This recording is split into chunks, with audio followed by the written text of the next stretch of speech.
Halo semuanya, perkenalkan nama saya Aisyah Kaila Adhapriyono dengan NPM A1A025062. Di sini saya dari Prodi Pendidikan Bahasa Indonesia kelas 2C. Saya akan menjelaskan materi mengenai manajemen peserta didik dan sarana prasarana sekolah. Apa itu manajemen peserta didik dan sarana prasarana sekolah? Manajemen peserta didik dan sarana prasarana sekolah adalah proses penataan sistematis yang mengelola sumber daya manusia atau siswa dan fasilitas fisik sekolah untuk mendukung keberhasilan pendidikan. Fokusnya mencakup pengaturan aktivitas siswa mulai dari penerimaan hingga kelulusan, yang didukung secara teknis melalui pengadaan, pemeliharaan, dan optimalisasi fasilitas belajar seperti gedung dan alat peraga. Keduanya saling melengkapi untuk menciptakan lingkungan belajar yang teratur, kondusif, dan efektif dalam mencapai tujuan pembelajaran. Tujuan manajemen peserta didik antara lain, yang pertama, mengatur kegiatan siswa agar proses belajar berjalan tertib dan efektif. Yang kedua, mengembangkan potensi bakat dan minat siswa. Yang ketiga, membantu siswa mencapai prestasi akademik maupun non-akademik. Dan yang keempat, menciptakan lingkungan belajar yang kondusif. Berikutnya ada tujuan manajemen sarana dan prasarana sekolah. Yang pertama, ada menyediakan fasilitas belajar yang memadai. Yang kedua, mendukung proses pembelajaran yang efektif.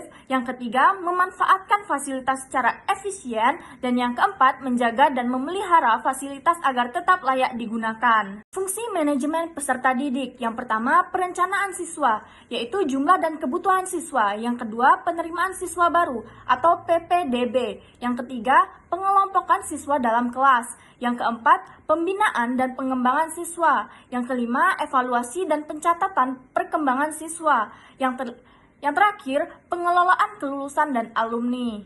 Yang berikutnya ada manajemen sarana dan prasarana. Fungsinya yang pertama, perencanaan kebutuhan fasilitas. Yang kedua, pengadaan sarana dan prasarana. Yang ketiga, inventarisasi atau pencatatan barang. Yang keempat, pemeliharaan dan perawatan. Dan yang terakhir, penghapusan barang tidak layak pakai.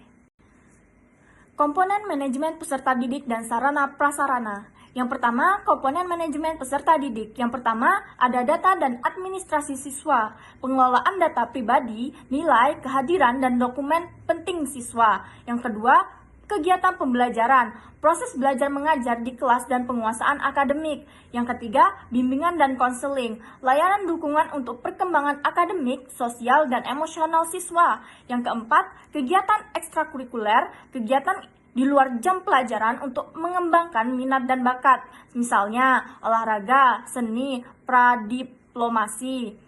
Dan yang kelima, penilaian dan evaluasi siswa, pengukuran hasil belajar dan perkembangan siswa.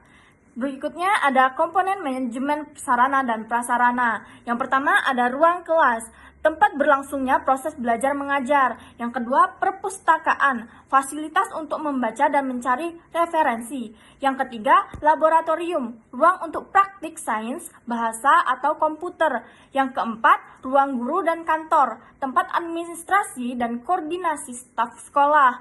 Yang kelima, lapangan olahraga, fasilitas untuk kegiatan fisik dan olahraga. Yang keenam, media pembelajaran, alat seperti buku, komputer, proyektor untuk mendukung proses belajar. Jadi, manajemen peserta didik dan sarana prasarana sekolah adalah proses pengelolaan yang saling terkait untuk menciptakan lingkungan belajar yang efektif. Manajemen peserta didik fokus pada pengaturan dan pengembangan siswa, sedangkan manajemen sarana prasarana fokus pada pengelolaan fasilitas pendukung pendidikan. Keduanya berperan besar dalam mencapai tujuan pembelajaran yang berkualitas.